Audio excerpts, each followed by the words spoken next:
Dr. Seraphine Voss had mapped 11 dead star systems in her career, but none of them had ever tried to eat her.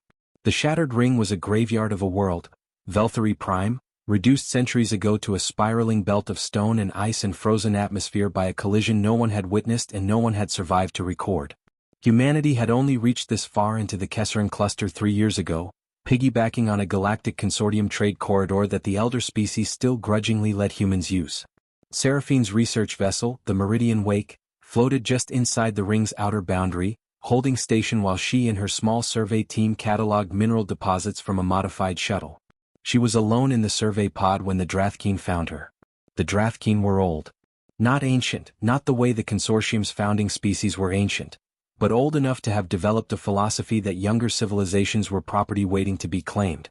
They were hexapodal, standing nearly 3 meters tall, their carapaces a deep bruised violet that seemed to drink light. 6 compound eyes arranged in a crown around their upper thorax gave them nearly 360 degrees of vision. They communicated partly through subsonic vibration, which meant you felt their displeasure in your molars before you heard a single translated word. 14 of them materialized from behind a tumbling asteroid cluster in 2 sleek interceptors, vessels that consortium records labeled Drathkeen harvesters. The name was not metaphorical. Seraphine's pod was 3 kilometers from the Meridian Wake when the first interceptor locked onto her with a graviton tether. Her comm channels were jammed a half-second later. Her emergency beacon went silent before it could finish its first pulse. The Drathkeen were methodical. They had done this before. "Human biological unit," came the translated voice through the pod's hull speakers, the words carrying that characteristic undertone of vibration. "Your vessel and its data are forfeit under Drathkeen salvage doctrine. You will remain passive and unresisting. Resistance will result in termination of biological function." Seraphine Voss looked up from her console, pushed her wire-framed glasses up the bridge of her nose, and said very quietly, She was 34 years old, 162 centimeters tall, and weighed approximately 58 kilograms. She had a doctorate in xenogeology, a secondary certification in deep-field cartography, and a third qualification that she rarely mentioned to her colleagues. A Level 4 non-lethal combat systems specialist rating, earned during 3 years as a field medic engineer with the Human Exploratory Defense Corps before she pivoted to pure science. The HEDC had taught her one foundational truth: the galaxy was not safe, and the beings who designed weapons often underestimated the beings who understood biology. Seraphine did not use conventional firearms. She never had, even when she could have. The weapon currently magnetic clipped to the inside of her thigh was a Voss-modified resonant pulse emitter, a device no one else had built, because no one else had thought to combine xenobiological frequency research with non-lethal enforcement technology. The Drathkeen communicated via subsonic resonance. They were also, as it happened, extraordinarily sensitive to precisely calibrated disruption of that same frequency band. She had learned that 2 years ago, accidentally, while running acoustic mapping tests near a Drathkeen trade outpost. The reaction had been immediate, total, and fascinating. She had spent 14 months since then making sure it was repeatable. The graviton tether pulled her pod toward the lead interceptor's docking bay. Seraphine let it.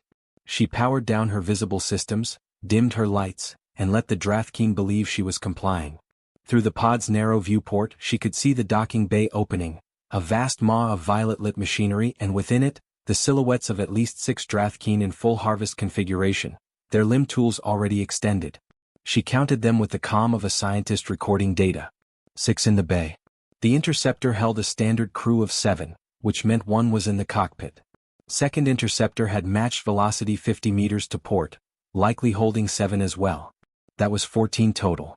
She had confirmed the number from the thermal signature sweep she'd run the moment the comm jam activated, before they could block her internal sensors. 14. She'd worked the math on 14 before in theory. In 3 separate simulation runs at the HEDC Advanced Training Facility on Callisto, she had tested the resonant pulse emitter against Drathkeen neurological models. The simulation said she could incapacitate up to 23 units in an enclosed metallic environment before the pulse attenuated beyond effective range. Simulations were not reality, but they were a start. The pod bumped gently into the docking bay. Magnetic clamps seized her hull. She heard the heavy pneumatic hiss of the bay door cycling shut behind her, sealing her inside the interceptor. She heard the clunk of the Drathkeen's harvesting limbs contacting her pod's exterior access panel. Seraphine took a slow, measured breath. She checked the emitter's charge, 100%. She verified the frequency calibration she had spent 14 months refining. She checked it again. Then she picked up her geology sample bag, slung it over one shoulder as casually as if she were heading to a departmental seminar, and she waited for the access hatch to open. The moment it did, she smiled at the 6 enormous violet carapaced predators crouching in her docking bay. "Hello," she said pleasantly. "I'm going to need a moment of your time." She raised the emitter. The first pulse took approximately 0.3 seconds to propagate through the metallic hull of the interceptor. The Drathkeen, being partially inside it and being composed substantially of resonance-sensitive nervous tissue, had no meaningful warning interval. All 6 of them dropped simultaneously.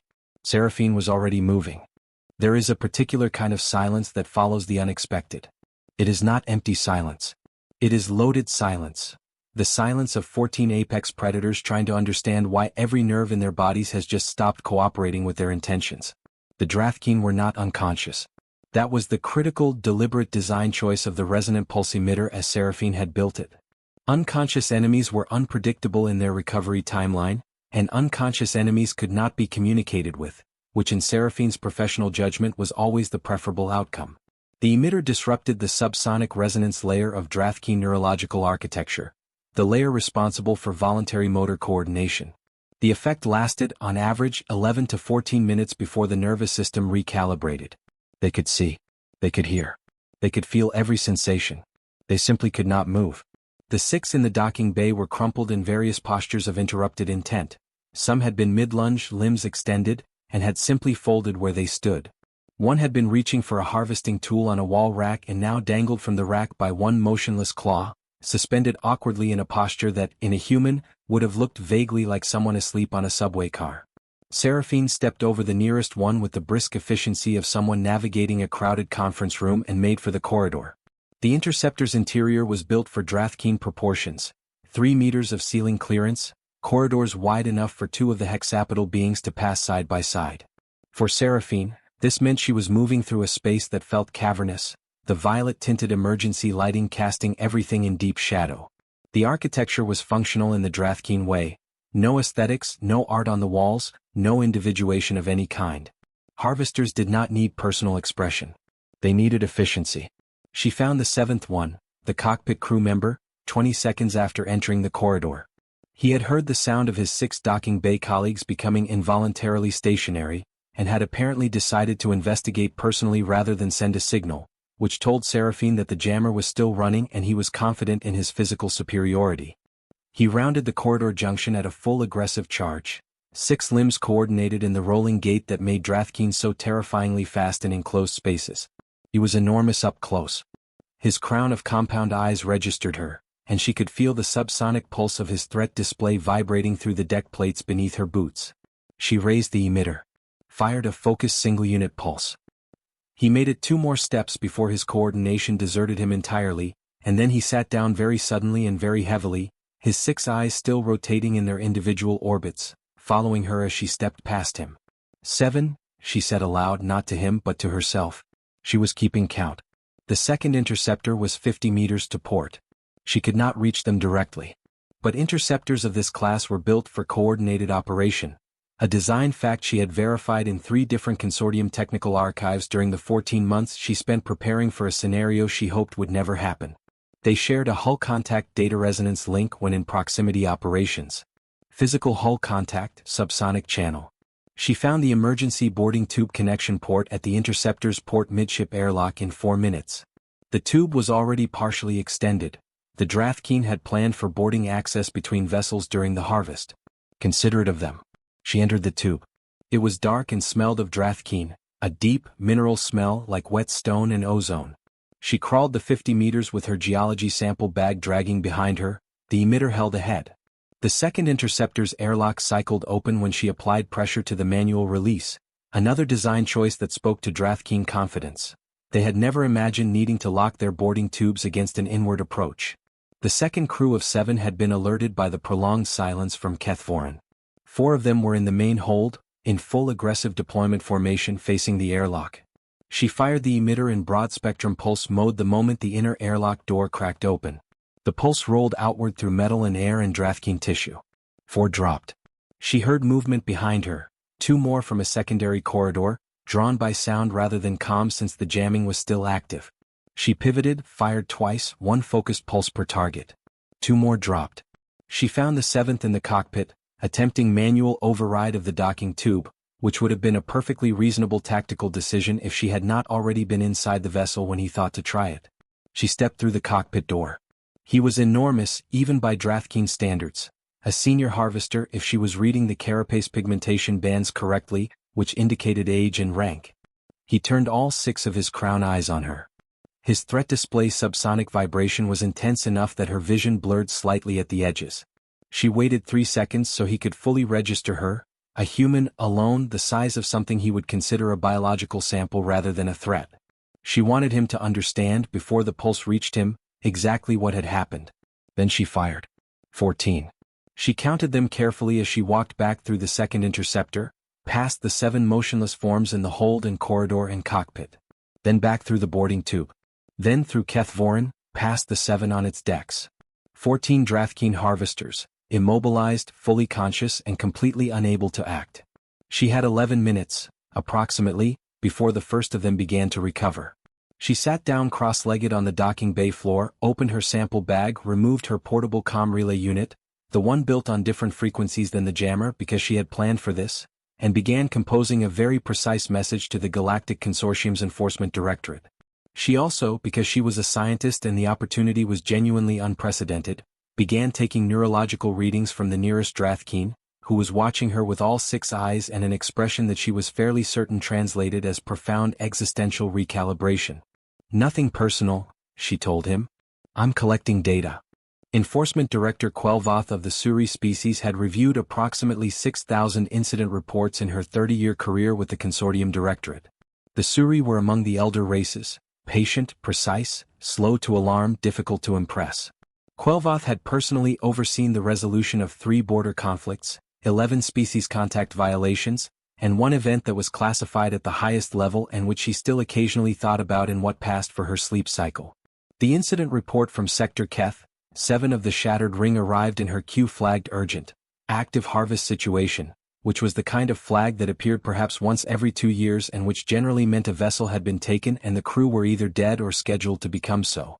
She opened it expecting to be composing a recovery team authorization. She was not expecting what she found. The report had been filed by a human. Dr. Seraphine Voss, xenogeologist, traveling on a valid consortium research permit aboard the Meridian Wake. The report stated, in language that was notably calm for someone filing from inside a Drathkeen harvester vessel, that she had neutralized 14 Drathkeen harvesters in an active harvest operation using a non-lethal personal device of her own design, and that she was currently aboard the lead interceptor and had approximately 7 minutes before the neutralization effect began to wear off. She was requesting Enforcement Directorate intervention to process the 14 harvesters under Article 77 of the Consortium Salvage Ordinance, the article that defined the consequences for unprovoked harvest operations against protected research personnel. She had attached, as supporting evidence, 11 minutes of continuous biometric recording from the Drathkeen crew members. Complete neural activity data, collected while they were immobilized. Quelvoth stared at the report for a duration that her staff would later describe as unprecedented for the director. Then she sent 3 interceptors and a full legal team. The Suri had a reputation among younger species for impassivity.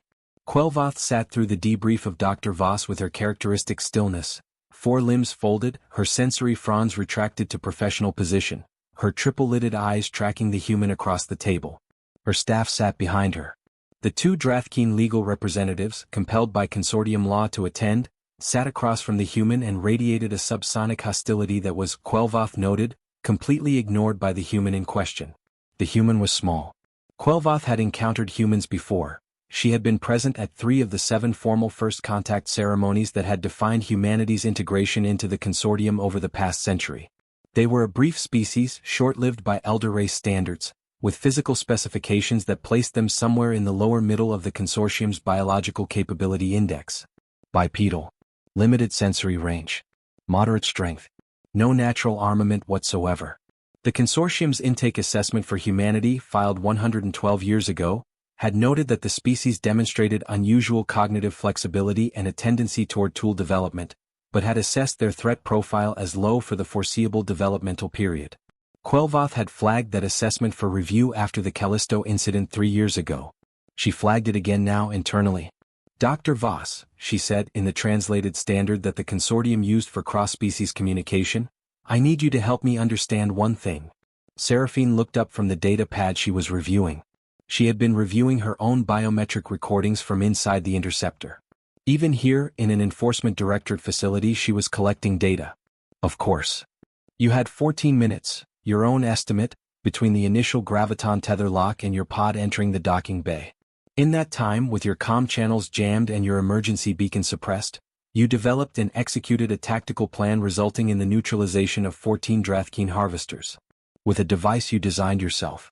In an enclosed hostile environment. Quelvoth paused. How long have you been carrying that device? 22 months, Seraphine said. And the plan? Longer. 14 months of simulation testing, after the acoustic mapping incident near the Kethri trade outpost showed me the neurological sensitivity. I'd been looking for a field test scenario. I didn't exactly want one, but I'd planned for it. The 2 Drathkeen legal representatives made a sound that their translation units rendered as formal protest. One of them submitted a data chip to the table's intake port. Quelvoth glanced at it without picking it up. The Drathkeen Compact is filing a complaint regarding the use of unlicensed neurological interference technology against protected Drathkeen persons. Seraphine tilted her head. Are they also filing a complaint about the harvest operation conducted against a protected human research vessel and crew? They are contesting the classification of the operation as a harvest, on the grounds that no biological materials were actually removed. Because I stopped them. Yes. There was a pause. Quelvoth found herself for the first time in approximately 8 years, genuinely uncertain how to classify a situation. The law was clear enough. Unprovoked graviton tethering and comm jamming of a research vessel constituted initiating a harvest operation regardless of completion. The Drathkeen complaint was legally without merit. But the larger question, the one that was already propagating through consortium backchannels, because 14 different species intelligence services monitored directorate incident reports, was not really a legal one. The larger question was, how many other humans were walking around with devices like that? Quelvoth had not, in 30 years, seen a Drathkeen harvester crew incapacitated simultaneously by a single individual using a handheld device.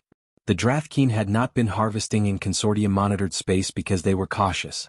They harvested in monitored space because they had correctly calculated that no individual species member operating alone had the capacity to resist them. They had not, apparently, updated that calculation to include humans who spent 14 months doing research homework. Quelvoth made a decision. She straightened her folded limbs, a posture her staff recognized as formal ruling incoming. Dr. Voss. The directorate finds in your favor on all counts. The Drathkeen harvesters will be processed under Article 77. Your research permit is extended for an additional 5 years, with a directorate flag of commendation attached.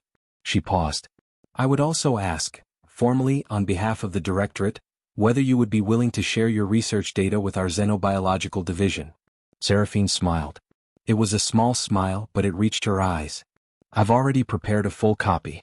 I'll send it over when I get back to the wake. She paused. The Drathkeen can have a copy too if they want. I think they'd find the neurological readings very educational. The Drathkeen legal representatives went very still. Quelvoth found herself doing something she had not done in a professional setting in approximately 15 years. She laughed. News traveled at the speed of data in the consortium, and data moved at superluminal relay speeds across the 11 inhabited clusters. Which meant that the story of what had happened in the Shattered Ring reached the hegemonic assembly of the Drathkeen Compact, the council chambers of the Suri Elder Conclave, and the research archive of the Velthari Survivor Collective, 3 species with no connection to each other except proximity in the Kesserin cluster, within approximately 72 hours of the event. It reached the general population of 12 other species within a week. It reached humanity's Exploratory Defense Corps within 90 minutes of Quelvoth's ruling, because the HEDC monitored directorate incident reports with considerably more attention than most species gave credit for. And it reached, eventually, the Drathkeen harvester crews operating throughout the monitored zone, all 11 of them spread across 4 sectors, pursuing the quiet and efficient business of collecting biological and geological specimens from species too small or too isolated to resist. The immediate tactical consequence of this information was nothing. The 11 crews did not retreat. They did not halt operations. The Drathkine Compact's philosophy held that individual incidents did not constitute pattern, and that a single anomalous human did not represent a species-level capability shift. The broader consequence, however, was more interesting. Dr. Seraphine Voss did not learn about most of this. She was aboard the Meridian Wake, back in her geology lab, cataloging the samples she had managed to collect from the shattered ring before the Drathkine interrupted her. Her pod's intake had pulled 3 particularly promising mineral specimens from the debris field during the final approach before the graviton tether hit, and she was running spectrographic analysis on a fragment that appeared to contain crystalline structures inconsistent with any known formation process. She was also in the ship's secondary lab, reviewing a message from the HEDC. The message was from Commander Tadashi Osemensa, Director of Non-Lethal Systems Development at the HEDC Callisto facility, a man she had worked under for 3 years before her transition to pure research. Tadashi was compact, measured in his communications and not given to hyperbole. His message read in its entirety, "Seraphine, I hear you conducted a field test. I would very much like to debrief this personally. Also, the consortium's Xenobiology division has already contacted us requesting a licensing discussion regarding the emitter design. I assume this is not a surprise to you. Please advise on timeline. Also, please try not to get harvested again before we can document this properly." Seraphine smiled at her console. She typed back, "Give me 2 weeks. I have a mineral survey to finish. Also, tell the consortium the design is not licensed, it's open source. I've already posted the schematics to the Exploratory Research Archive. Any human researcher working in a high-risk zone should be able to build one. The materials cost approximately 400 consortium credits." She sent the message and returned to her mineral sample. 47 light-years away in the consortium Xenobiology Division's Research Archive hub, a species called the Varith, who had long maintained a careful, wary neutrality toward humanity, having noted the species' unusual tendency to develop disproportionate responses to perceived threats, received a notification that the complete technical schematics for a Drathkine-specific neurological disruption device had been published to the Open Exploratory Research Archive, priced at 0 with a note from the author that read, "Educational purposes. Please cite appropriately if you publish related findings." The lead Varith xenobiologist, a patient and meticulous being named Ocelanthar who had spent 60 years studying interspecies conflict patterns, read the notification 3 times. Then she pulled up the complete human HEDC training program structure, which was publicly available, and read through it carefully for the first time. She had been assessing humanity's threat profile as low for her entire professional life, following the consortium standard. She found as she read through the HEDC curriculum that she was revising that estimate. Not upward in the threat violence sense. The HEDC program was, she noted, foundationally committed to non-lethal resolution. Every advanced module, every certification pathway, every design philosophy was oriented around incapacitation, around stopping an attacker without ending their biological function. Humanity's threat profile was not low because humans were weak. It was low because humans had not yet been sufficiently threatened. A species that responded to threat by spending 14 months patiently designing a perfect non-lethal countermeasure was not a low-threat species. It was, Ocelanthar thought carefully, a high-consequence species. The distinction was important. She flagged her assessment for the Consortium Threat Profiling Committee. Meanwhile, in a survey grid 23 light-years deeper into the Kesseran outer cluster, a young human geologist named Priya Azakayo Santos, 3 years out of her doctoral program, on her first deep field survey assignment, received an alert that her senior colleague Dr. Seraphine Voss had posted new technical schematics to the Exploratory Research Archive. She read the attached context note. Then she read the Directorate Incident Report from the Shattered Ring. Then she downloaded the schematics and spent 4 hours building one. She had materials. She had tools. Geology work required precision fabrication capability. She had the 400 credits, barely, but she had them. And she had, as it turned out, a natural intuition for frequency calibration that her geological training had quietly developed without her being entirely aware of it. She ran a test pulse in her empty laboratory, aimed at a calibration target, and watched the readout confirm she was within acceptable parameters. She clipped the device to the inside of her thigh, exactly as the schematics installation note described, and returned to her survey data. She did not know yet that there was a Drathkine interceptor that had been tracking the Meridian Wake survey grid for the past week, waiting for a moment when the larger human vessel was out of sensor range. But she would know soon enough, and she would be ready. Because that was what happened when you published the schematics. 6 months after the Shattered Ring incident, the Galactic Consortium's biannual Species Status Review convened in the Grand Chamber of Cylon 9. The chamber held representatives from 41 recognized species, arranged in concentric tiers around a central speaking floor. The Suri Elder Conclave occupied the highest tier, as they had for 300 years. The Drathkeen Compact occupied a middle tier, their delegation of 7 seated in a configuration that, to a xenobehaviorist, would have been identifiable as defensively contracted. The Human Consortium observer, Dr. Rennick Okafor-Hale, occupied a seat in the lower tier, where humanity had been placed when they were first admitted, and where they remained by their own preference. They had twice been offered a higher tier and had twice politely declined, saying they preferred to listen before they spoke. The status review covered, in order, trade corridor access for the upcoming cycle, 3 pending species contact applications from pre-consortium civilizations, 2 territorial boundary disputes, and a new item that had been added to the agenda by a coalition of 11 species, listed simply as Human Capability Assessment, Request for Reclassification. Director Quelvoth presented the motion. She was thorough. She showed the incident record from the Shattered Ring. She showed the 14 Drathkeen biometric recordings, and explained what they demonstrated neurologically. She showed the distribution statistics of the emitter schematic download. 4,873 individual researchers had downloaded the design file in the 6 months since Dr. Voss published it. 42% of them had confirmed construction, and 17 of those had filed post-construction test results with the Exploratory Research Archive. She showed the incident from 3 months later, in which Dr. Priya Azakiao-Santos had used her own constructed emitter to neutralize a Drathkeen Solo Scout, a vessel operating alone, attempting a quiet extraction in the outer survey grid, before the Scout had completed the docking approach.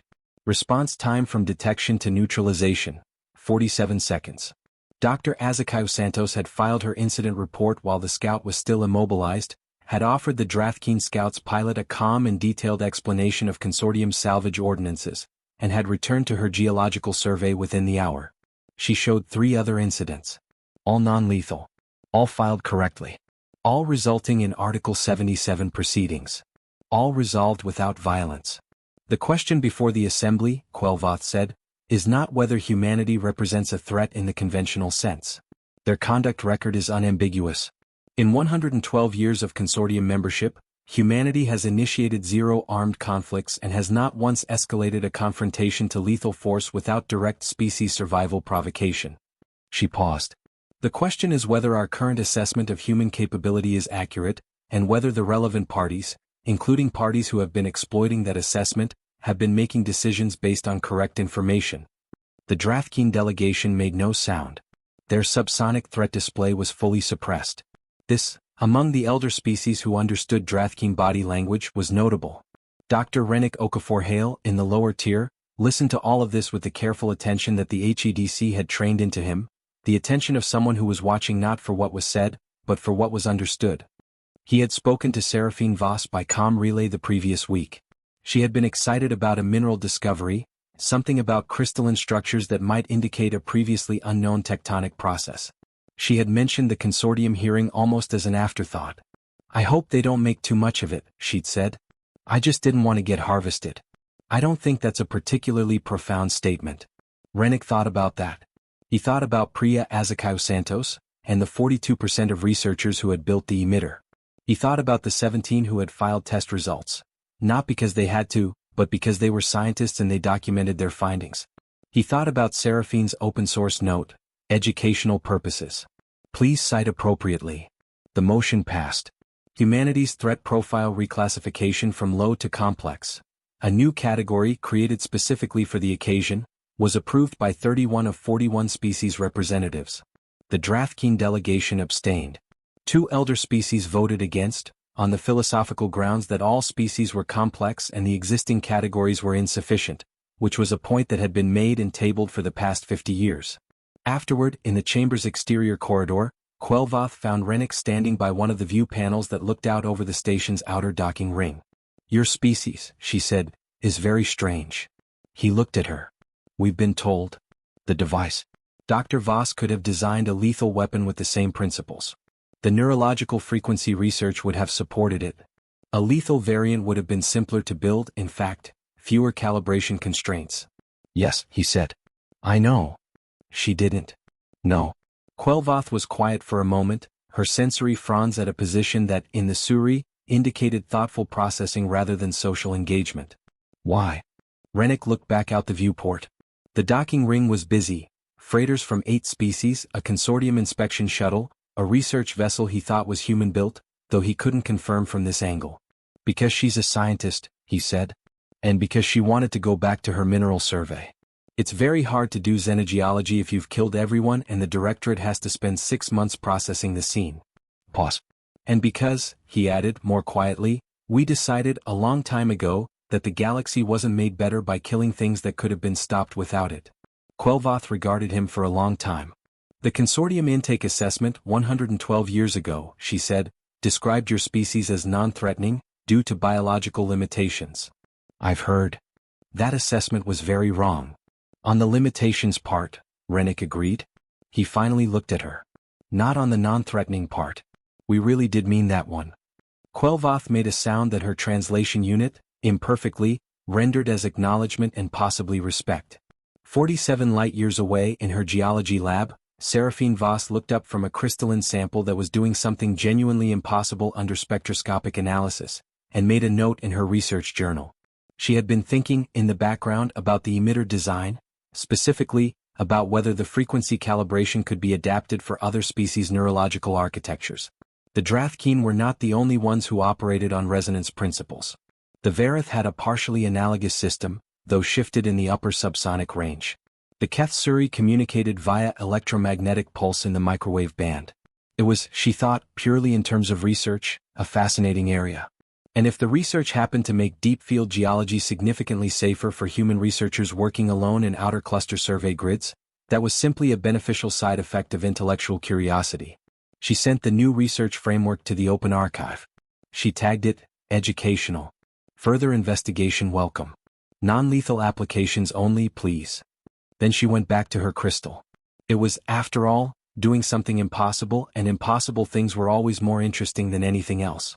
Even than saving her own life, though she had done that too and done it well and would do it again if she had to. Because she was a scientist. And scientists prepared for the field conditions they were likely to encounter. The galaxy was the field. And she intended to study every centimeter of it.